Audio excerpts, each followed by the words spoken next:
Jeg drømte om Joe Hill i nat, Joe Hill fra USA.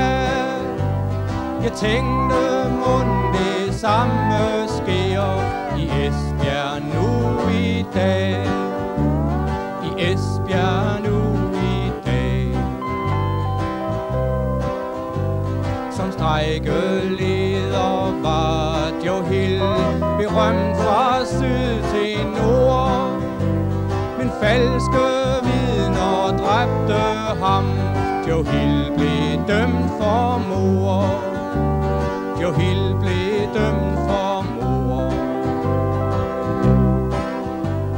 I Esbjerg er det ikke mord, det er en ildebrand. Men sigtelsen alene har dog ødelagt en mand. Dog ødelagt en mand. Fra narkohajens omgangskreds fik politiet pege. Hvem gavner mon den ildebrand? Det spørgsmål plager mig. Det spørgsmål plager mig. Jeg drømte om Joe Hill i nat, Joe Hill fra USA. Tænkte, mon det samme sker i Esbjerg nu i dag. I Esbjerg nu i dag.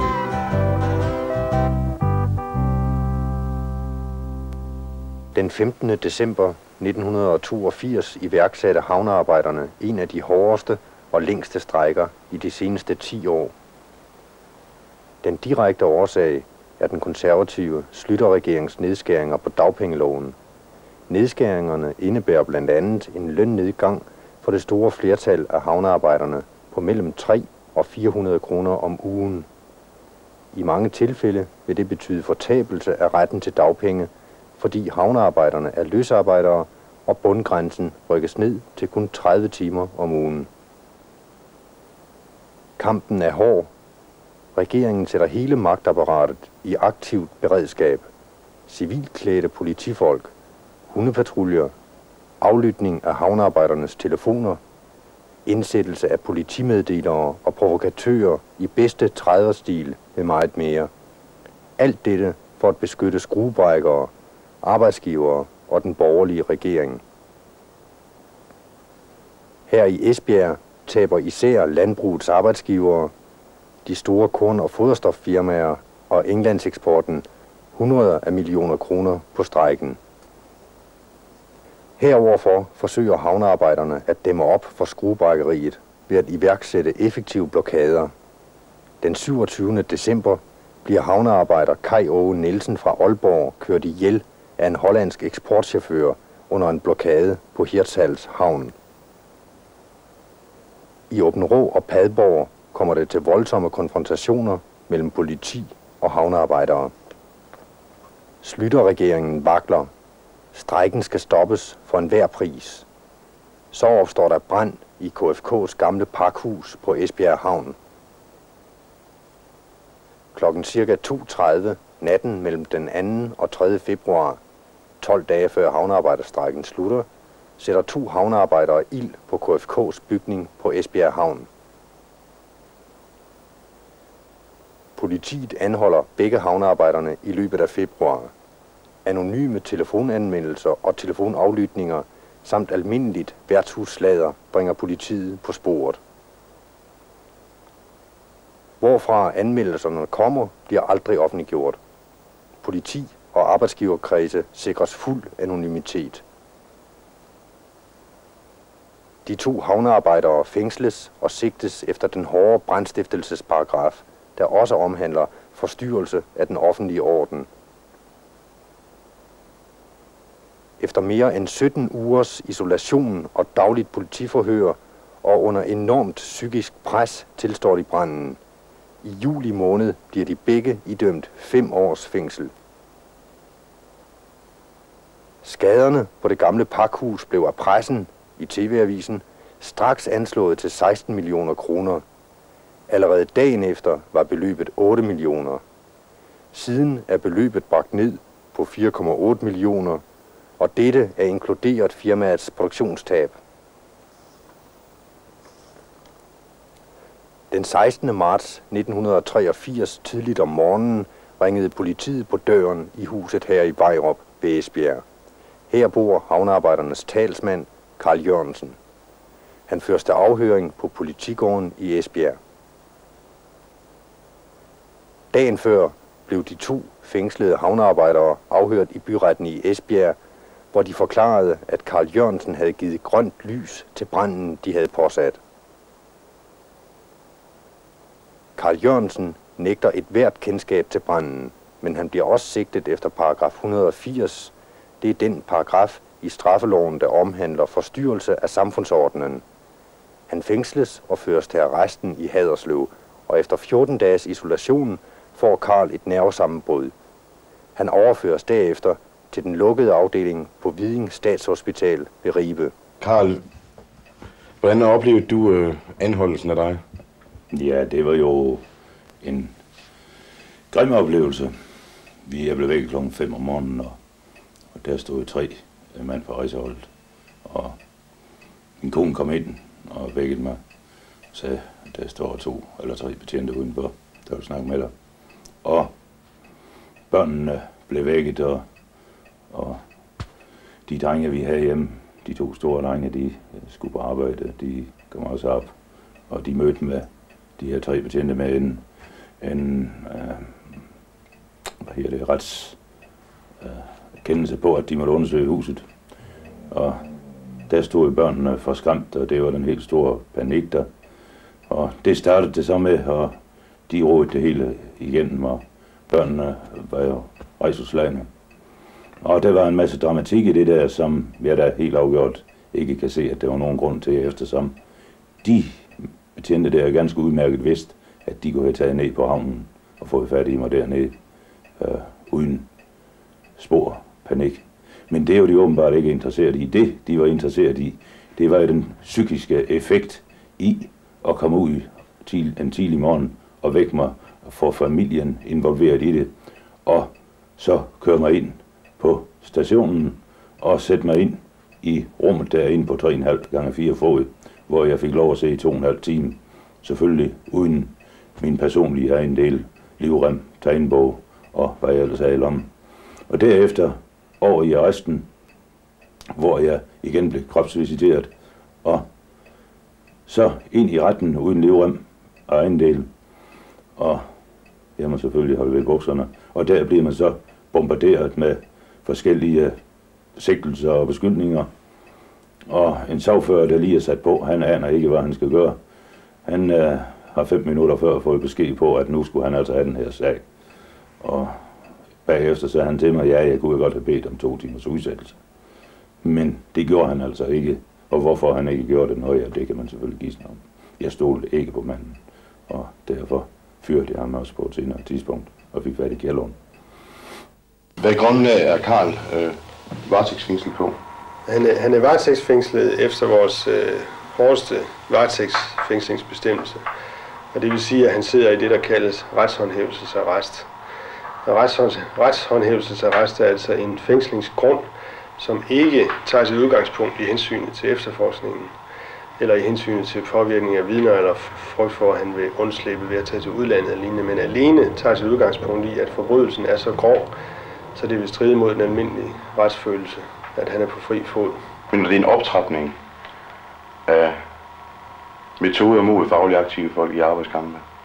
Ja, det mener jeg i høj grad, det er. Fordi det man kan, hvis man skal sige det på en lidt anden måde, så er der efter min mening i ekstrem grad i den her sag tale om, at politiet ikke har forstået at stikke fingeren i jorden, hvis de overhovedet har ønsket det altså. Men de har taget et forkert bestik fra starten af, de har ikke ville indse hele den her sag at flop. Så enten er den her sag et udtryk af for benhård faglig forfølgelse, ikke? Fordi man har udviklet en virkelig paranoia omkring den her havnearbejderkonflikt, haft hele styrken sat ind på den, har oparbejdet en irritation osv., ikke? Eller også er den bare et udtryk for dumhed og manglende klarsyn hos politiet, ikke? med hensyn til, om sagen kan holde. Så ved jeg ikke, du er afdelingsformand for transport her i Esbjerg. Hvad er din holdning til varetægtsfængslingen af Carl Jørgensen? Ja, som jeg ser det, så virker de forklaringer, som politiet bygger deres mistanke på, de virker helt utrolige. Det virker utroligt, at de to, der har påsat branden, med det kendskab, de har til strejken og til forholdene nede på havnen, at de skulle henvende sig til Carl Jørgensen for at få grønt lys. Hvis de skulle have grønt lys fra strejkeledelsen, så var det ikke Carl Jørgensen, de skulle henvende sig til, da han udelukkende var pressetalsmand under konflikten og ikke direkte involveret i strejkeledelsen. Ja, altså Carls natur, den gjorde jo, at han var en oplagt emne til at blive pressetalsmand for os. I og med, at han er en gøjlernatur, en mand, der lever, og det har vi jo alle sammen kunne se også i hans udtalelser i tv, hvor han har sagt, så vidt jeg husker også i tv, at jamen altså, vi kan holde konflikten til 2. maj, fordi der kan vi få udbetalt vores feriepenge. Og altså Carl han sagde det, at han kunne sige, men han sagde det på en enorm farverig måde, og det var jo nok en af de ting, som gjorde, at han blev ligesom forgrundsfigur for hele kranskagen. Ja, på Mallorca der hørte vi, at det var nogen inden for vores egen række, der skulle have påsat branden. Og der er jeg 100% sikker på, efter de 20 års kammeratskab, der har jeg kunnet mærke det på Carl Jørgensen. Men det var intet, det tydede på, at Carl var lige så uvidende om det, som jeg var. Så derfor har jeg aldrig nogensinde troet på, at det kunne være Carl Jørgensen, det var medvirkende eller havde påvirket andre til den slags ting.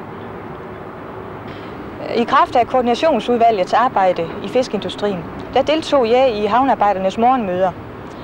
Og på et af de morgenmøder, der blev der diskuteret nogle påstande, der havde været om en aktion nede på Aabenraa Havn. Der var blevet sagt, at man havde anvendt knive og saltsyre fra havnearbejdernes side. Og der kan jeg huske, at Carl Jørgensen han sagde, at uanset om der var noget om de påstande eller ej, så skulle man under ingen omstændigheder anvende den slags metoder i konflikten, og han tog skarp afstand fra enhver form for anvendelse af vold. Det kan jo efterhånden blive en alvorlig sag for folk at påtage sig tillidshverv, hvis man skal risikere at komme til at sidde i den situation, Carl Jørgensen gør i dag. Og det må jo fra vores side, der er tillidsmænd rundt omkring, blive forlangt til de faglige organisationer, de tager det her op og virkelig gør et stykke arbejde ud af, så vi kan understøtte vores tillidsmænd rundt omkring. For ellers bliver det jo næsten umuligt at få valgt folk til sådan noget arbejde, for det går jo ind og bliver i nærheden af livsfarlige job at have, hvis man skal udsættes for de overgreb, som der er sket på Carl Jørgensen. Nu vil jeg først lige sige, mens Carl han var tillidsmand, han var her nede på havnen, der var jeg Carls supplant, og som følge af har jeg talt en del med ham. Nu er Carl, han er den type, når han kommer ind af en dør, så er han jo en stor, han er en bred fyr, og han har et stort skæg. Og der er jo egentlig måske mange mennesker, der bliver lidt bange eller ryster lidt et eller andet sted, når han går ind. Men det er jo noget helt forkert opfattelse af ham. Fordi Carl er en rolig fyr og en rar fyr med at gøre. Og min personlige opfattelse af ham, det er, at han har nyt stor respekt hos hans arbejdskammerater nede på havnen. Og ligeledes, at arbejdsgiverne, de har haft en stor respekt for ham. Fordi det har da næsten altid været sådan, når han har haft med en sag at gøre, så kom der altid noget positivt ud af det. Og der kom noget positivt ud af det for os havnearbejdere. At Carl skulle have haft noget med den brand at gøre, som han er blevet beskyldt for, han skulle have opfordret til at give tilladelse til, det tror jeg overhovedet ikke er. Det er slet ikke Carls måde at være på. Og netop som I hørte før med Brian, hvor han ville nedlægge sit mandat, hvis der var nogen, der lov til at benytte vold. Det er det jo ikke den eneste gang, hvor han har sagt fra på grund af den slags ting. Det er også sket andre gange under konflikten, hvor han direkte sagde også, at hvis det var den slags metoder, så ville han ikke have med det at gøre. At man så finder ud af, at man skal hænge nogle mennesker op, og man skal tage en mand, som har været kendt udadtil, det er desværre sørgeligt. Men sådan er situationen i dag, og vi afventer selvfølgelig med spænding på, hvad retssagen vil sige her den 7. september.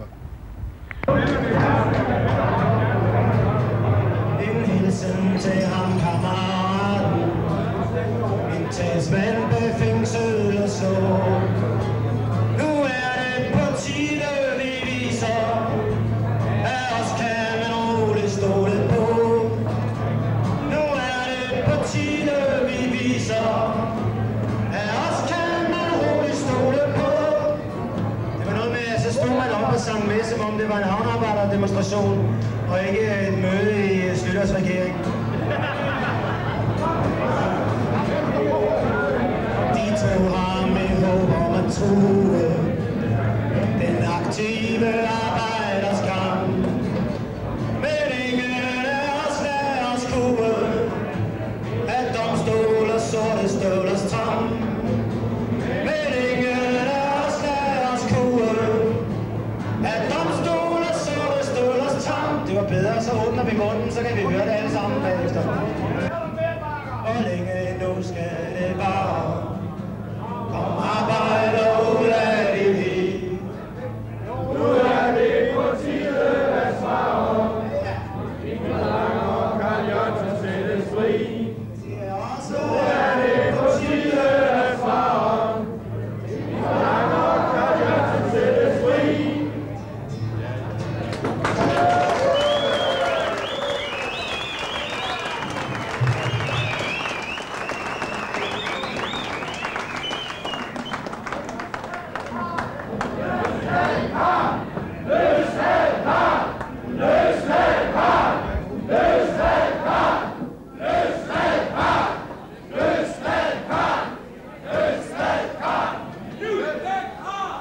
Hvordan oplevede du den tid, du var isoleret? Det er klart. Chokket går jo først op for en sådan langt hen. Og det vil sige, når man har set nogle timer, så spekulerer man på, hvad er det her for noget? Hvad ligger der i det her? Og hvorfor? Og det er klart, efterhånden, som man så ser der og glor alene, ja, så går der jo, jeg vil ikke sige panik i en, det gjorde der ikke.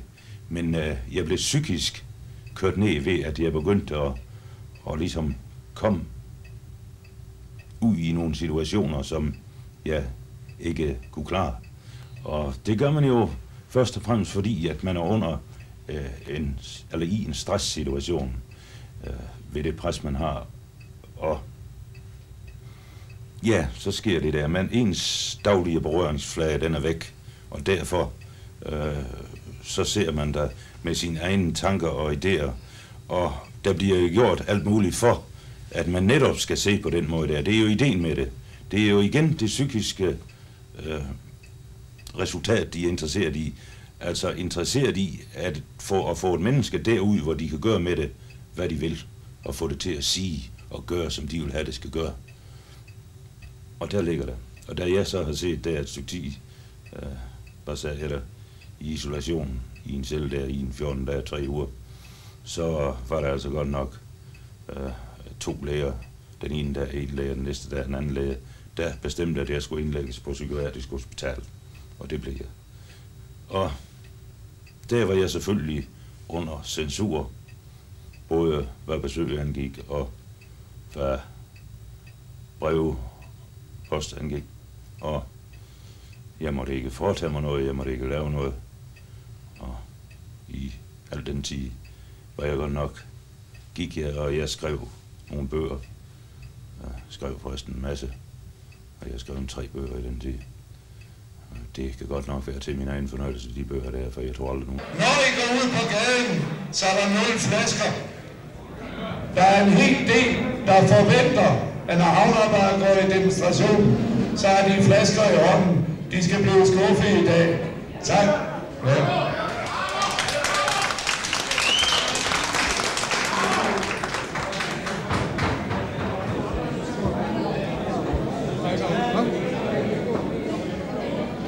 Jeg vil også godt gøre opmærksom på, at vi er naturligvis i forbindelse med demonstrationen har dannet vores eget ordensværn.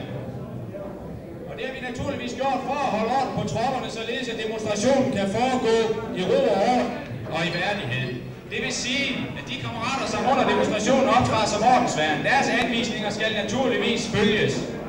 Vi ved, pressen er til stede i dag, og dele af pressen står på spring for at grave i, finde enhver episode, som de kan bruge til at hænge vores demonstration ud, og dermed skade Carl Jørgensen. Det må under ingen omstændigheder ske, og derfor vil vi godt bede jer om, da vi trods alt ikke kan vide sikre på uropatruljer og politiprovokatører osv. Sker der nogen som helst episoder under demonstrationen, så vil vi bede om at gøre holdt og stå stille, indtil ordensværnet kommer til at klare det. Ligesom vi har folk placeret løbende i hele demonstrationen med kameraer, som har fået til opgave at fotografere hver episode og eventuelt identificere de folk, som skaber eventuelt ballade. Det er ikke for at overdramatisere på forhånd, det er for at indskærpe, at demonstrationen skal forløbe i god ro og orden i værdighed. I dag, den 7. september 1983, har havnearbejderne indkaldt til demonstrationen. Det er i dag nævningesagen mod Carl Jørgensen er berammet. Flere tusinde arbejdere fra hele landet venter med spænding på resultatet. Demonstrationen starter ved havnearbejdernes mønstringshus, går forbi Domhuset, for til sidst at samles på Rådhuspladsen. Carl Jørgensen blev arresteret den 17. marts 1983. 5 uger senere udtalte lederen af efterforskningen, Per Kasper fra rejseholdet, at efterforskningen var afsluttet. Først den 27. juli, 103 dage efter anholdelsen, bliver Carl Jørgensen tiltalt. I alt har Carl Jørgensen siddet indespærret i 174 dage. Under denne lange ventetid tager havnearbejdernes klub på Esbjerg Havn initiativ til en landsomfattende kampagne for Carl Jørgensens frigivelse. Initiativet bliver fulgt af havnearbejderklubber. Samtidig dannes der støttekomiteer over hele landet. Underskriftindsamlingen indbringer næsten 70.000 underskrifter. Tusinder af løbesedler og plakater bliver trykt, og en landsdækkende avis om sagen bliver omdelt i 100.000 eksemplarer. En måned før retssagen bliver der på 5 dage lavet en videofilm om sagen til brug i kampagnen. Der bliver indsamlet penge til at afholde udgifterne og dermed støtte Carl Jørgensens familie.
Ja, jeg er jo Carl Jørgensens arbejdskammerat og faktisk tillidsmanden på samme plads som Carl Jørgensen.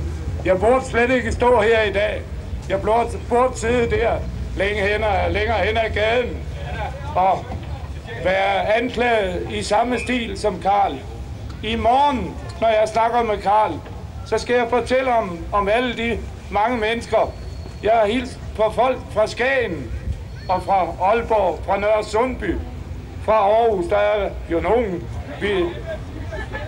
fra øerne, de omliggende øer.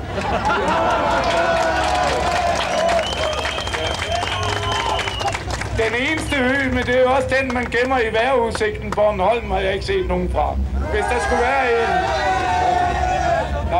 så er det i orden. Vi kan regne med, at vi er rigt repræsenteret.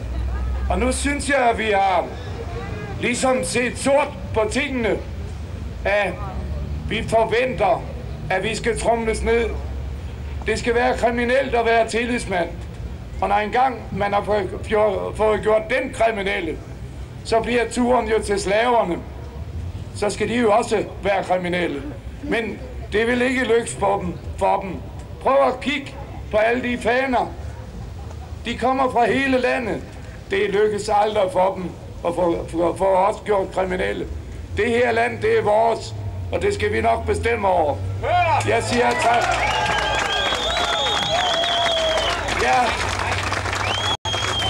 Jeg siger til slut tak, fordi I kommer alle sammen.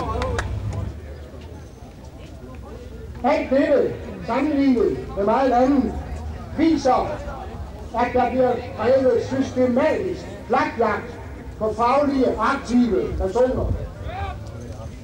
Karl er den første, der er blevet fængslet. Men hvis dette fortsætter, hvor ender vi så henne? Mange er blevet fyret fra deres job det sidste års tid, fordi de har været aktive og vil skaffe bedre forhold for deres arbejdskammerater. Det kan ikke være rigtigt. Hvis dette fortsætter, bliver alt det, som man er blevet kæmpet for tidligere, sat mange årtier tilbage. Men det skal ikke lykkes for dem. Til sidst vil jeg gerne sige til Karl personligt, jeg ved, han får det at høre også. Vi, dine kammerater fra havnen, står stadig bag ved dig og kæmper for din sag, sammen med de mange tusinde over hele landet. Så derfor, have det godt, til vi snart ses igen, og på gensyn, Karl.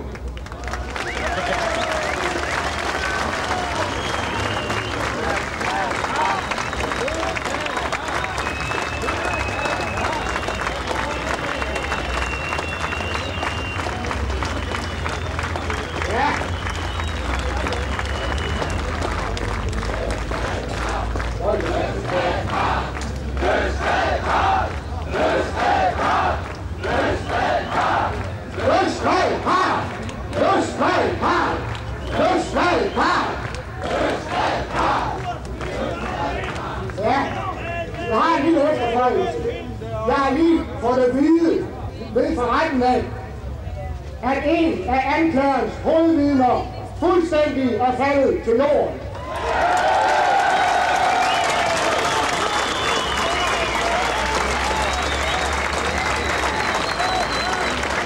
Efter 5 timers retsmøde beder den offentlige anklager, statsadvokat Preben Alsø, om en pause. Vicepolitimester Søren Kamp Knudsen forlader retslokalet uden påviselig grund. Forinden havde politiets 2 hovedvidner mod Carl Jørgensen, Jan Christiansen og Egon Josefsen, trukket deres tidligere forklaringer tilbage. Carl Jørgensen har ikke givet grønt lys til ildspåsættelsen på KFK's gamle pakhus, fastslog de. Begge havde følt sig presset af politiet til at afgive falsk forklaring. Jan var lovet strafnedsættelse på 1 til 2 år, hvis han blot ville nævne Karls navn i retten. Egon var blevet truet med 8 til 10 års fængsel ved flere lejligheder. Derudover var han også blevet truet med igen at komme i isolation. Samtidig havde politiet sagt, at de i forvejen havde så meget på Karl, at de ville få ham dømt alligevel. Sagen kom ikke engang til doms. Efter 5,5 times retsmøde trak anklageren sagen mod Carl Jørgensen. Han havde da siddet i isolation og varetægt i 174 dage. Dette for at beskytte offentlighedens retsbevidsthed. Statsadvokatens tiltalefrafald mod Carl Jørgensen er i sig selv en dom over politiets efterforsknings- og afhøringsmetoder. Men det er klart bagefter, der kommer der noget. Fordi da jeg så bliver frifundet, der kommer alt det der psykiske pres, man har været under der, det kommer så med et ordentligt knald bagefter. Det man går og ser hen til, det er jo den frifindelse der, det er den retssag, hvor man ved, at nu kan det ikke fejle. Altså det kan ikke fejle, man bliver frifundet. Og det sker jo også. Men så kommer den værste straf. Det er godt nok bagefter, hvor man går og har jeg kan ikke forklare det, en indvendig fornemmelse af, at man ikke kan stole på nogle mennesker. Og det er sådan en hel masse ting, der spiller ind der. Man ved ikke, hvad man skal gøre. Man tror, at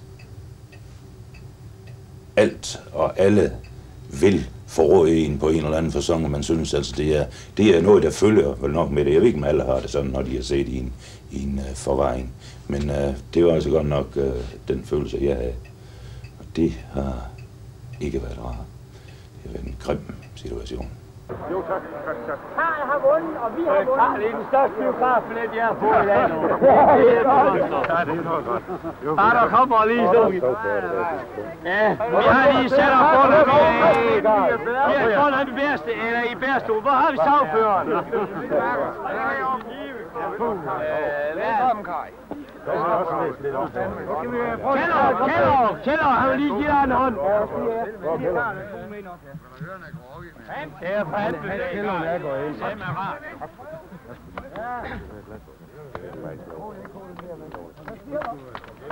Velkommen, Karl.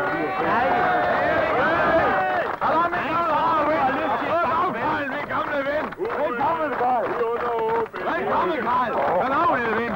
Og velkommen med dig også. Vi holder nu, vi klarer det sgu. Velkommen. Det var godt. Det var godt. Hallo. Karl. Afslås. Velkommen begge. Velkommen begge to. Velkommen begge to. Det er 10.000 mennesker. Jeg har bedre end skutter. Velkommen også dig. Jeg har bedre.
vedkommende har den bare lige så længe.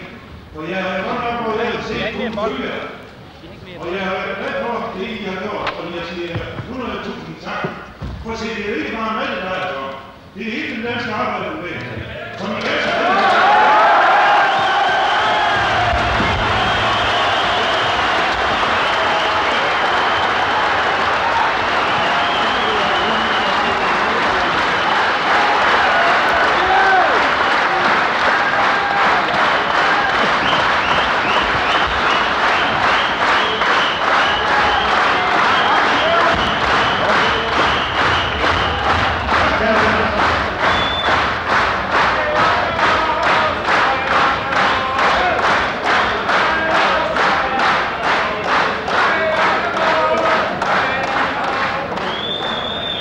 Carl Jørgensens forsvarer Hans Kjellund var hverken før eller efter tiltalefrafaldet i tvivl.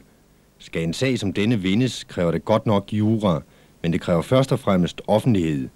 Det kræver omfattende information og aktivitet for at vinde den offentlige mening. Det arbejde stod ikke mindst de mange støttekomiteer og havnearbejderne for. De gjorde et stort og godt arbejde. Dermed lykkedes det at lægge et pres på statsmagten. Politiske sager som denne vindes kun ved at opbygge en bred bevægelse uden for retten, sagde Hans Kjellund. Ja, vi har tændstikker i lommen. Vi har det hele simpelthen. Det er ikke noget at spille om. I kan få os til at sige, at det er den bedste dag i vores liv. Ja, og jeg tror, I kan få Carl Jørgensen til at sige, at han har siddet det halve år. Og det har han ikke siddet, hvad siger man? Forgæves.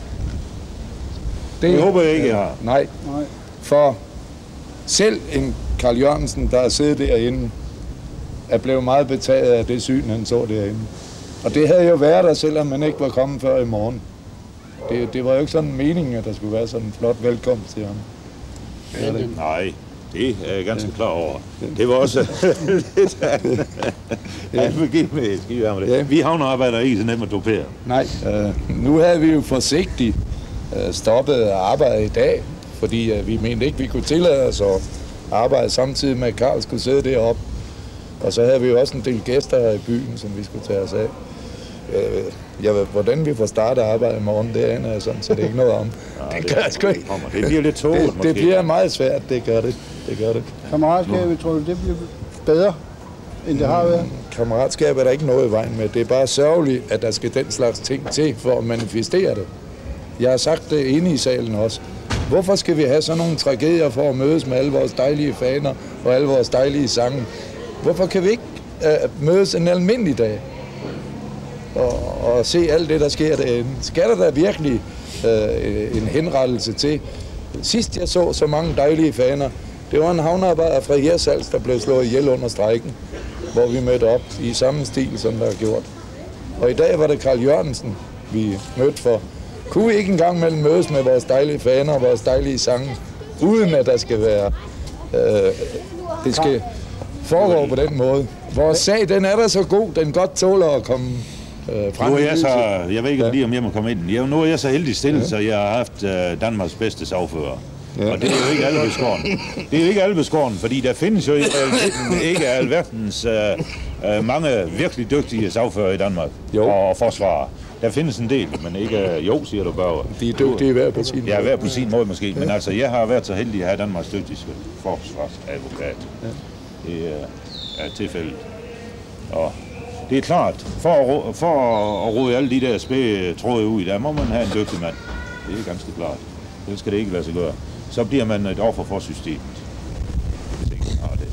Hvad vil der ske nu, tror du, Carl? Ja, hvad der sker og ikke sker, det ved jeg ikke. Men det sker i hvert fald det, at jeg tager på ferie i nogle dage. Jamen, lov mig, at du siger til pressen, at det bliver ikke på fagforeningens regning. Den havde de jo bildt drengen ind, der troede, de fik rabat. Okay. Hej. Med det, du har været udsat for, det vil altså sige, at du i dag til en vis grad har forståelse for, hvad rejseholdet har gjort ved Jan og Egon for at drage dig ind i sagen. Jamen, det har jeg da helt afgjort, for der er slet ingen tvivl om, at en hvilken som helst politi, og det gælder det danske politi, og det gælder politiet i alle lande, de arbejder for de, der har magten, altså for det politiske, for de forskellige politiske systemer og så videre. Og her i Danmark har vi godt nok, vi går og bilder os selv ind, at her er vi frihed. Vi har pokker, har vi. Fordi i det øjeblik, at de, der ser på magten, føler deres magt truet, så bruger de våben, de har. Og det er de til enhver tid værende politibetjente og i det her tilfælde rejseholdets folk, der er villige til at gøre den rakkertjeneste, som det ligger i at få mennesker helt ud i tårne, så de kan gøre med dem, hvad de vil. Jeg er helt overbevist om, at der i Danmark nok skal se, det kan ikke fejle, at der ser mennesker, som på grund af isolation har indrømmet ting, de ikke har gjort. Og det er selvfølgelig ikke noget, jeg kan sige med sikkerhed, det er postulat, men jeg vil næsten garantere for, at der ser mennesker, som er dømt for noget, som de ikke har gjort, som de har indrømmet for at slippe for den isolation og komme ud imellem andre mennesker. Selvom de har fået en fængselsstraf, så har de vidst, at når den tid var gået, så har de kunnet gå ud af fængsel igen. Og de er i hvert fald i første omgang kommet ud af isolationen og ind imellem andre mennesker. Jeg er sikker på, at der er en masse mennesker, der har en masse af de, eller mange af dem, der ser ind, der har været udsat for det der, for det pres, og dermed er indrømmet noget. Det var sådan set også det, Egon han sagde i retten, ja. At det var simpelthen for at komme ud af den isolation. Ja, det er klart, og det er jo. Og så kan man jo sige igen, når det de gør der, at de drager mig ind i det, det er jo for i første omgang, siger Jan vel nok, det må vi se i øjnene, at det er derfor, han har udleveret noget, fordi at han har regnet med, at han dermed har kunnet slå dem billigere. Det har de ligesom lagt op til, det her rejseholdets folk, ja det er jo Kasper, der har forklaret ham, at hvis han fik mig med, så kunne de få en reduktion i deres straf. Og det kan man jo så se 5 år, det kan man jo synes, at det er en frygtelig straf, fordi de har gjort. For det første, så blev der jo fra KFK sige, allerede dagen efter branden, sagt, at der var sket skader for mellem 7 og 8 millioner. Det viser sig nu bagefter, at der vil, ja, med driftstab og alt, der er det jo godt 4 millioner, der drejer sig om. Jeg ved ikke, hvad det har at sige i forbindelse med den straf der.